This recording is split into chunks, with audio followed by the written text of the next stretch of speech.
Bonjour, donc je suis Véronique Roux, j'ai 51 ans et je pratique la médecine chinoise depuis 9 ans. Donc en médecine chinoise, on travaille vraiment les 3 plans, corps, cœur, esprit. Et l'idée, c'est de les accompagner pour qu'il y ait une harmonie, pour que l'énergie circule librement. Donc ça peut être aussi bien pour du préventif que du curatif, pour tout type de problématiques. Ça va du petit rhume d'hiver aux allergies saisonnières ou à des problèmes un peu plus conséquents, des pathologies chroniques, des accompagnements aussi pour des gens qui ont des traitements lourds, type cancer. Ça peut être aussi pour des problèmes digestifs, de sommeil ou des problèmes émotionnels, des gens qui sont en transition de vie, burn-out, enfin voilà, c'est assez vaste. L'avantage de la médecine chinoise, c'est qu'on travaille sur les 3 plans, corps, cœur et esprit. J'ai pas mal cheminé déjà moi en faisant pas mal de lectures sur tout ce qui est développement personnel, psychologie. Donc je me suis ouverte à pas mal de choses que j'ai pratiquées déjà moi. Et après c'est devenu une évidence que je ne pouvais plus rester dans ce travail. Donc j'ai fait un bilan de compétences, on m'avait déjà un peu orienté sur le soin. Donc du coup je suis allée rencontrer des thérapeutes dans différents domaines, je suis allée voir des écoles, notamment médecine chinoise, et puis il y en a une qui m'a particulièrement parlé. Donc je me suis dit, je m'inscris, je tente le tout pour le tout, on verra bien en parallèle de mon activité. Et puis ça s'est super bien passé la première année, j'ai trouvé ça passionnant. Donc voilà, j'ai fait 4 ans de médecine chinoise. Après j'ai fait 2 ans avec une chiro-énergétique. Après j'ai fait 3 ans une école de Qigong. Donc j'ai commencé à pratiquer une demi-journée par semaine, une journée. Et puis après j'ai fini par quitter mon travail dans l'industrie pharma pour me consacrer pleinement à ça. Entre-temps, on m'a sollicité pour donner des cours de Qigong, donc j'ai commencé aussi de donner des cours de Qigong. Et puis, voilà, les choses se sont développées petit à petit avec le temps. J'ai suivi des formations de développement personnel puisque c'est quelque chose qui me passionne. Donc l'idée pour moi, c'est toujours d'aller creuser finalement qu'est-ce qui s'est passé au niveau émotionnel. Alors, conscient ou pas, de toute façon, il y a toujours un petit déclencheur, quelque chose qui a bloqué. Une émotion non vécue, c'est une émotion qui bloque et c'est une stagnation d'énergie. Donc c'est quelque chose qui va bloquer dans le corps sur une zone plus ou moins fragile selon les personnes. Et donc tout ce côté-là me passionne aussi. Donc on va travailler avec différents outils en médecine chinoise, on va travailler avec le Tuina. Donc le Tuina, c'est le massage thérapeutique chinois. Donc il y a une quarantaine de techniques de massage. Donc les massages vont aider à libérer donc, des douleurs, des blocages. On peut travailler sur un point, on peut travailler sur une zone, on peut travailler sur le dos, on peut travailler sur une entorse, une lombalgie, un torticolis. On peut travailler sur le foie. Le massage du foie, c'est quelque chose qui est assez fréquent pour venir libérer les tensions au niveau du foie. Donc le Tuina est une des branches. Après, on a tout ce qui est acupuncture, acupressure.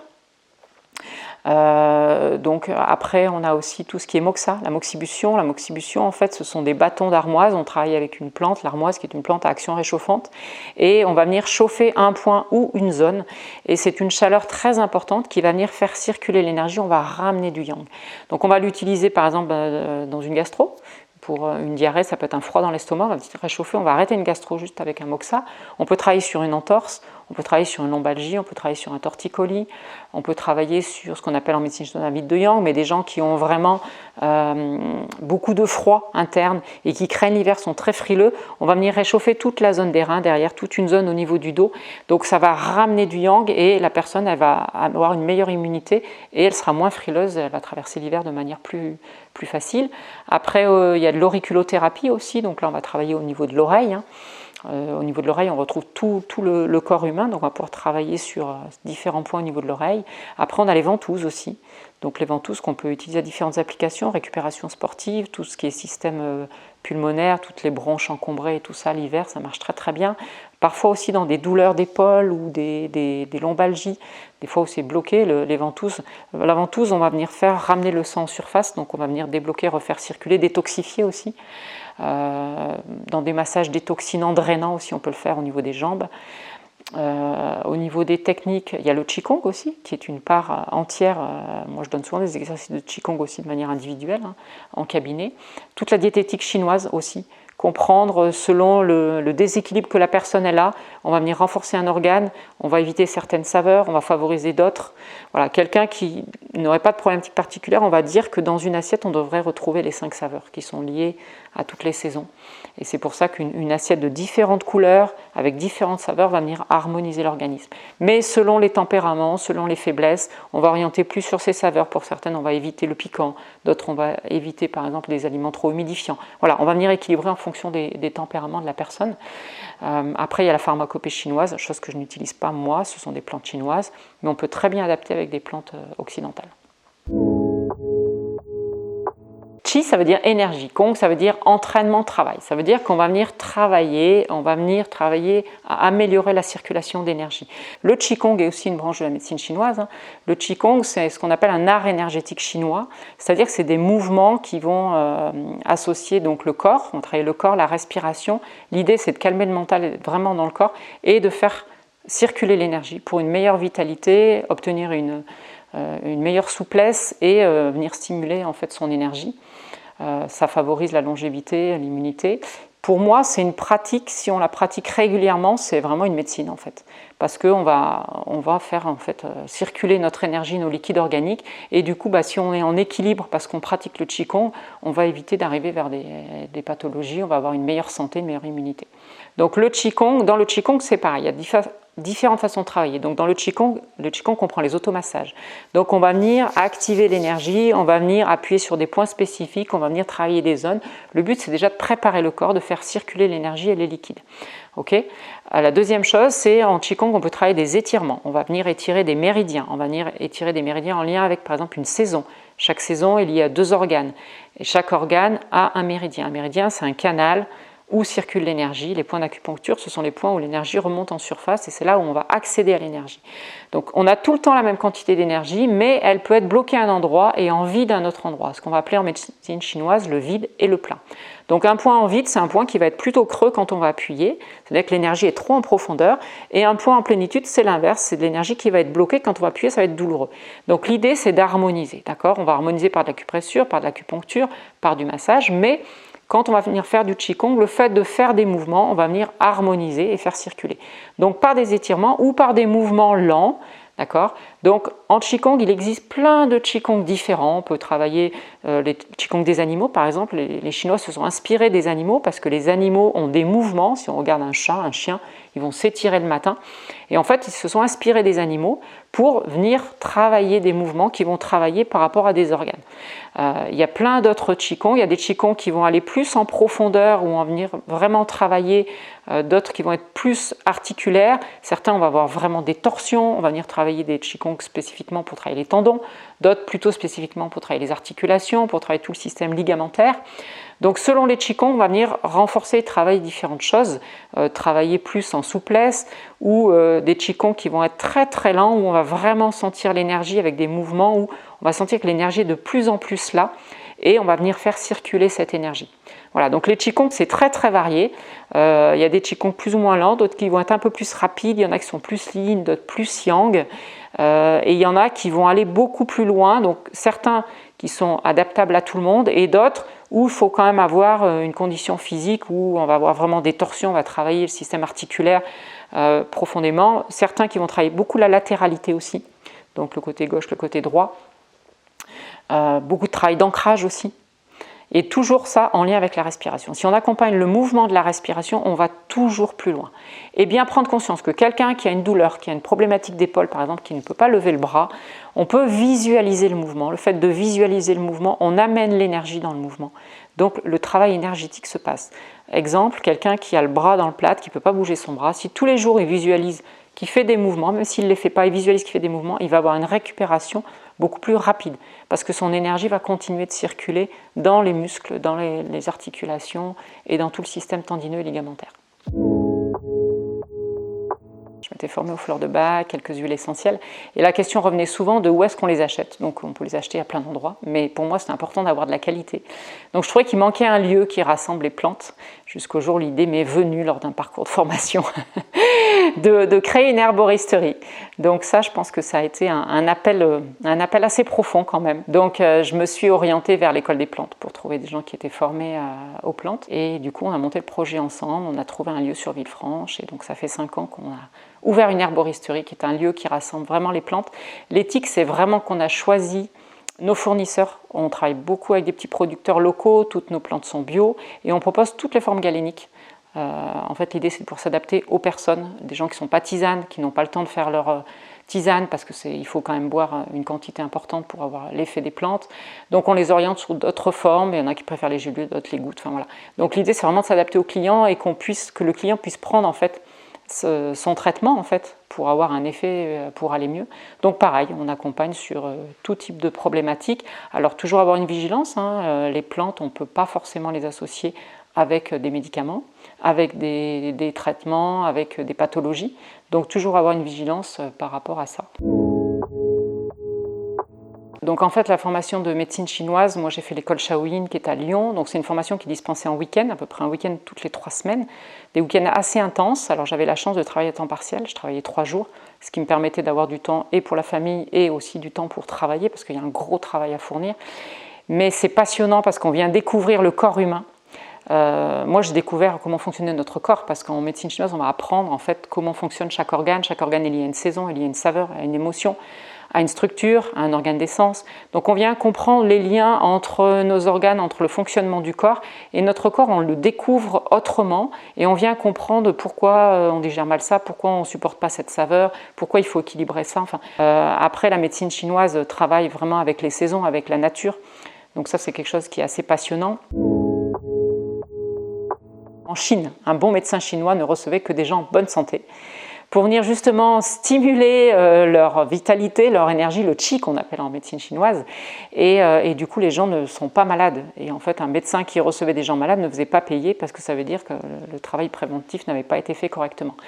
On n'en est pas tout à fait là en Occident, même si de plus en plus les gens viennent en préventif. Moi, j'ai de plus en plus de personnes qui viennent parce qu'ils savent que là, c'est l'hiver. Voilà, l'hiver, ils veulent avoir une bonne immunité, éviter d'être malade, donc ils viennent faire 2-3 séances, on vient booster l'immunité. Les gens qui sont un petit peu frilés, on vient travailler le yang pour booster un petit peu. Les gens qui ont des allergies, on va travailler avant la période d'allergie pour augmenter aussi son système immunitaire et pour bien vivre la période. Voilà, donc les gens ont de plus en plus conscience de ça. Au départ, les gens ils attendent vraiment des fois d'être au bout et puis après ils prennent conscience que plus ils viennent en avance, et plus ça va être efficace, une séance va suffire hop, pour relancer, ou alors s'ils ont un choc émotionnel, voilà, les gens vont venir plus rapidement, moins attendre. Alors ça dépend des personnes, hein, mais en tous les cas, on sent qu'il y a une vraie évolution par rapport à ça, quoi. En médecine chinoise, on ne parlait pas des pathologies d'aujourd'hui, mais elles étaient le cancer, c'est un mot qu'on ne connaissait pas, toutes les scléroses, les choses comme ça, mais on parle de syndromes en médecine chinoise. C'est des syndromes qu'on connaissait en fait. C'est des syndromes d'humidité-chaleur, c'est des syndromes de stagnation. Voilà. Donc on travaille en syndrome. Donc une pathologie, on va trouver quel est le syndrome, quel est le déséquilibre, on va travailler sur le déséquilibre. Mais c'est des choses qu'ils connaissaient. Mais là, les maladies n'existaient pas, mais le syndrome existait déjà, quoi. Alors, ceux qui font la formation de l'école des plantes, certains vont devenir paysans herboristes, donc vont travailler plutôt dans une herboristerie, d'autres vont cueillir les plantes, les faire sécher ou les transformer. Ils peuvent faire après des macérats huileux, ils peuvent faire des extraits hydroalcooliques, ils peuvent faire des cosmétiques. Voilà, c'est vraiment, ils vont venir apprendre la connaissance des plantes, comment on les utilise, comment on les cueille, comment on les sèche. Ils ont des stages aussi de terrain. Donc c'est vraiment, après, il y a une ouverture sur le métier derrière qu'ils peuvent faire. Ça peut être cueilleur, des gens qui transforment, des gens qui vendent, qui conseillent, qui font de l'accompagnement individuel aussi. Donc c'est aussi une formation qui est très très large, très riche. En fait, c'est les enfants qui viennent bousculer pas mal de choses chez nous, donc pas mal de remises en question, de compréhension. Et puis en fait, on m'a offert un livre pour la naissance de mon deuxième enfant. Et là, ça a été un peu une révolution de comprendre en fait comment moi j'ai fonctionné en tant qu'enfant, comment je fonctionne en tant que parent.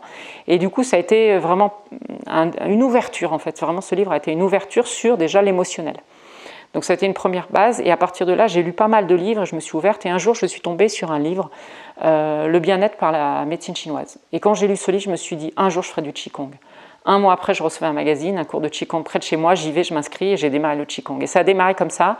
Après j'ai acheté des CD. Donc en audio, j'écoutais un enseignement de médecine chinoise, donc ça a commencé comme ça, et puis ma deuxième prof de Qigong qui me dit « mais tu as quelque chose à faire dans le soin », et puis après l'école, et puis voilà, tout ça s'est ouvert. Moi, ce que ça m'a apporté, c'est que j'ai libéré beaucoup de choses chez moi, Donc je ne savais pas forcément vivre mes émotions, en fait, beaucoup étaient enfouies, j'avais énormément de culpabilité, donc je me suis libérée de beaucoup de choses comme ça. La culpabilité, c'est derrière. Aujourd'hui, les émotions, elles viennent et je les vis au moment où elles viennent, elles ne deviennent pas à un moment donné amplifiées ou alors trop enfouies. Donc pour moi, c'était une vraie révélation de pouvoir être moi-même, d'apprendre à me connaître, à savoir qui je suis, et cette écoute que j'ai toujours eue, en fait, de venir la développer, en fait, déjà ma propre écoute, savoir m'écouter moi, savoir poser aussi mon cadre, mes limites, chose que je ne savais pas toujours faire. Et du coup, c'est vraiment quelque chose que j'ai envie de transmettre parce que c'est tellement bien d'être soi-même et d'être en accord avec ce que l'on est, d'être bien dans son corps, d'être bien avec ses émotions, d'assumer qui on est, voilà. Et du coup de pouvoir aider les gens, et quand on voit les gens qui se transforment et les gens qui se sentent bien et qui osent manifester ce qu'ils sont, parce qu'on est tous des gens talentueux en fait, de venir dire aux gens, voilà, vos talents, il faut aller les connecter, quoi. Mais pour ça, il faut apprendre à se connaître, il faut se libérer de certaines choses, des croyances, plein de schémas qu'on a. Et ça, c'est un vrai bonheur au quotidien. Donc, et pouvoir le transmettre, enfin, pour moi, c'est une passion, quoi. Aujourd'hui, accompagner l'humain, c'est quelque chose que je trouve beau, en fait. Je trouve beau, et puis c'est chouette d'avoir les retours de gens, de voir que les gens vont mieux, enfin voilà, de pouvoir les aider dans cette démarche. Ma philosophie, c'est vraiment le prendre soin de soi. C'est tous les jours, on a tous 15 minutes minimum à consacrer à soi, peu importe ce qu'on va faire, hein. Ça va être, pour certains, ça va être écouter de la musique, pour d'autres, ça va être juste faire une sieste, dormir, pour d'autres, c'est regarder un lever de soleil, prendre un temps avec son animal, avec ses enfants, venir lire, faire du sport, danser, écouter de la musique, prendre un bain, mais en tous les cas, un temps où c'est pour soi. Et vraiment, si on fait ça, on est bien et on gère beaucoup mieux ce qui se passe ensuite à l'extérieur, on est moins vulnérable, on est moins dans la réaction. Et du coup, on essaye de garder cet équilibre, avoir juste conscience de rester présent à l'intérieur de soi, tout en menant ses activités du quotidien, quelles qu'elles soient, quoi. Le Qigong, pour moi, aujourd'hui, c'est un art de vivre. C'est-à-dire que ce n'est pas 1 heure de pratique par semaine, c'est dans mon quotidien, c'est une façon de vivre. Voilà, si moi, tout en parlant, tout en faisant mes activités, j'ai toujours conscience de mon espace intérieur. Et quand je suis dans mon espace intérieur, mon énergie, elle est à l'intérieur, elle circule à l'extérieur, mais elle n'est pas... Souvent, on se lève le matin, on a de l'énergie, pof, on donne tout à l'extérieur, le soir, on est fatigué. Non, en fait, je peux faire la même quantité d'activités, je peux être avec les autres, je peux parler, tout ça, mais j'ai conscience de ma posture déjà, comment je me tiens, voilà, conscience de ma respiration, que je ne suis pas bloquée, contractée, tout ça. Donc mon énergie circule et du coup, je peux faire beaucoup de choses tout en gardant mon capital énergie. Du coup, la fin de journée, je ne suis pas fatiguée par ma journée, quoi. Et ça, le Qigong a apporté vraiment ça chez moi, et cette confiance en soi, parce que quand on a conscience de son espace du corps, moi l'espace que j'appelle en 3D, c'est-à-dire quand on se sent rempli de l'intérieur, dans tout cet espace, on a une espèce de stabilité en soi qui fait que, quel que soit ce qui va se passer à l'extérieur, on a une prise de recul sur les événements, on est plus apte à gérer des choses qui nous arrivent, qui peuvent être un peu subites et inattendues. Et je trouve que ça apporte en fait cette prise de distance, cette prise de recul de ce qui m'appartient, ce qui ne m'appartient pas, prendre un temps pour se poser avant de rentrer en réaction, de dire tiens, comment je réagis par rapport à ça, voilà. Et je trouve que c'est une vraie sécurité intérieure. Donc le collectif pour moi est important parce qu'à plusieurs on va toujours plus loin et puis on s'apporte énormément, ouvert à soi où il y a une bienveillance et chaque fois c'est des moments extraordinaires qu'on partage avec plein de rencontres, donc c'est toujours très riche. Après je fais partie d'associations, donc Agir avec elle, pour ne pas la citer, donc association d'entrepreneuses féminines sur Villefranche. Je fais partie de réseaux d'entrepreneurs aussi, je vais dans beaucoup de soirées ou de rencontres entre entrepreneurs. L'idée pour moi c'est de faire connaître l'herboristerie de manière à échelle plus grande.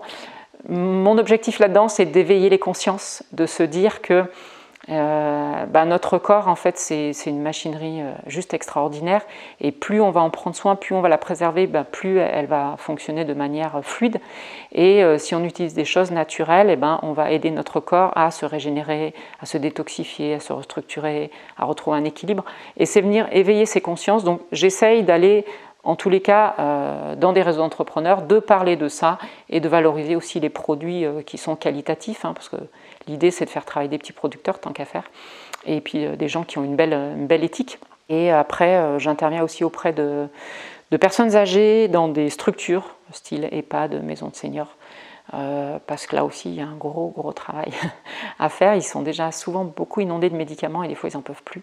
Donc leur dire qu'on peut aussi leur proposer des accompagnements dans des choses toutes simples en fait, avoir juste la conscience de si déjà je respire bien, si je préserve mon sommeil, si j'ai une alimentation équilibrée, voilà, et puis des petites techniques pour aller mieux, quoi. Donc au départ, moi j'ai souvent l'étiquette tisane, hein. Là je suis dans un réseau, ça fait 2 ans, au départ c'était tisane, mais après quand je leur ai fait ma présentation et que je leur ai expliqué tout ce qu'il y avait, ils ont fait « Ah ouais, ok, mais en fait c'est pas que des tisanes quoi ». Donc pour certains qui sont très cartésiens, il y en a qui se sont dit « Ah ouais, mais quand même c'est aussi un business ». Voilà, il y en a qui sont venus voir la boutique et qui étaient surpris de voir que on a tout un panel et qu'on propose plein de trucs. Et puis avec des choses très concrètes en fait, leur faire des retours simplement de clients qui viennent et qui ont des soucis et puis qui reviennent, ils franchissent la porte juste pour nous dire « Ah super, ça fonctionne bien ». Ils le testent eux-mêmes. Voilà, aujourd'hui je suis un peu la dealeuse là-bas parce que je leur amène mes produits chaque semaine. Ils me passent commande, donc voilà, j'ai ma petite liste. Donc après, c'est faire sauter aussi les verrous, les freins, les croyances, parce qu'il y a plein de croyances autour de ça. Donc des gens qui disent « Ah mais moi j'y crois pas », c'est comme les gens qui viennent en séance, je viens vous voir en désespoir de cause. Moi j'adore les gens comme ça, parce qu'en fait, ok, pas de souci. Voilà, il y a tout un temps de questionnaire et d'échanges, et puis du coup, quand même on leur pose des questions, on va assez loin dans le questionnaire, donc des fois, parfois, ça les questionne en fait, de se dire quand même il y a des choses précises à savoir pour leur faire le lien de tel organe, pourquoi celui-ci dysfonctionne, et on leur explique pourquoi. Donc après ils comprennent effectivement, ouais c'est vrai, j'ai ça aussi. Et puis après quand on travaille sur le corps et qu'ils ressentent des choses, des fois ils sont bluffés quoi. Et après quand 2-3 jours après ils disent non mais pendant 2 jours j'étais fatiguée alors qu'elle m'a presque pas touchée. Moi j'adore parce que du coup le corps va parler de lui-même. Donc les gens, l'idée c'est qu'ils expérimentent, qu'ils fassent l'expérience, ils adhèrent pas, c'est ok, mais qu'ils fassent l'expérience pour voir ce que ça donne, quoi. Un mouvement, si on le visualise et qu'on le fait après, le mouvement, quand on le fera, on ira plus loin parce qu'on l'a visualisé au préalable. Les sportifs sont coachés comme ça. Hein. Un Chinois qui est malade, un Chinois qui est alité, il va être alité toute la journée, mais il va visualiser toute la journée qu'il fait du Qigong, des mouvements, et il va récupérer beaucoup plus vite. Donc on part du même principe. Hein. Moi j'ai l'expérience d'une personne qui avait un bras dans le plâtre et qui tous les jours a fait de la visualisation, et son médecin n'a pas revenu aucune fonte musculaire. Vraiment. Donc c'est vraiment quelque chose qu'on visualise. C'est comme dans la vie, quand on a un projet, on y pense. Et on y pense régulièrement. Et plus on y pense, plus ce projet en fait il se met en œuvre. Et en fait on vient nourrir en énergie, on vient nourrir en pensée notre projet. Et notre projet, il va avancer petit à petit. Là c'est la même chose en fait. On va nourrir l'énergie dans notre corps si on visualise toujours que l'énergie circule dans cette partie-là du corps. Tout public parce que dès le nourrisson, en fait, chez un enfant, un nourrisson, on travaille en tuina pédiatrique, ce qu'on appelle donc massage pédiatrique. Chez les enfants, les méridiens ne sont pas terminés, en fait, quand l'enfant naît. Donc on travaille, les méridiens sont sur les mains, donc c'est très facile d'accès. On va retrouver les méridiens sur chacun des doigts chez les enfants. Donc très facile, on va venir masser les doigts. Donc soit en dispersion, soit en tonification. On va retrouver beaucoup de points au niveau de la main, l'intérieur de la main. Donc chez les petits, on travaille vraiment sur la main. Un nourrisson, moi j'ai un protocole pour venir réharmoniser. S'il a problème de digestion, de sommeil, un petit travail d'harmonisation, on va travailler le système articulaire par des tout petits massages. 3 séances en général, on rééquilibre. Voilà. Et après, moi, je donne toujours un petit protocole de massage aux parents pour dire le soir, vous faites ce petit massage. Et l'enfant, l'énergie chez un enfant est très en surface. Donc, le fait de venir juste des petits points, des petits massages sur des points et sur des zones, on va très rapidement rééquilibrer. C'est pour ça qu'on conseille les massages bébés. Parce que le bébé est très réactif à ça. Il est très sensitif, quoi. On va s'adapter en fait. Il y a des techniques qu'on n'utilisera pas chez certaines personnes. Déjà, il y a des personnes qui ne peuvent pas s'allonger, donc on va utiliser une chaise assise. On va adapter aussi vraiment les techniques en fonction de la personne. Pour certains, on va faire que quelques points, parce qu'une personne qui est très faible, on va y aller doucement, on va stimuler l'énergie de manière doucement. Si on y va trop, la personne va être trop fatiguée derrière. Donc on va y aller vraiment, on s'adapte à la personne. C'est pour ça qu'il y a tout un temps de questionnaire pour savoir un petit peu les antécédents de la personne, ce que vit la personne, où est-ce qu'elle en est, et selon son niveau énergétique, on va travailler différemment. Donc on s'adapte. Donc quand effectivement on a un projet, on a quelque chose qu'on aimerait faire mais qu'on n'ose pas, donc la première chose à travailler, c'est la confiance en soi, ça c'est important, et puis de regarder qu'est-ce qui vibre dans le cœur. Si vraiment c'est quelque chose qui vibre au niveau du cœur, on sent que ça expand, et on sent que ça ouvre et que ça nous donne le sourire. En fait, c'est vraiment quelque chose qui nous parle et qui nous appelle.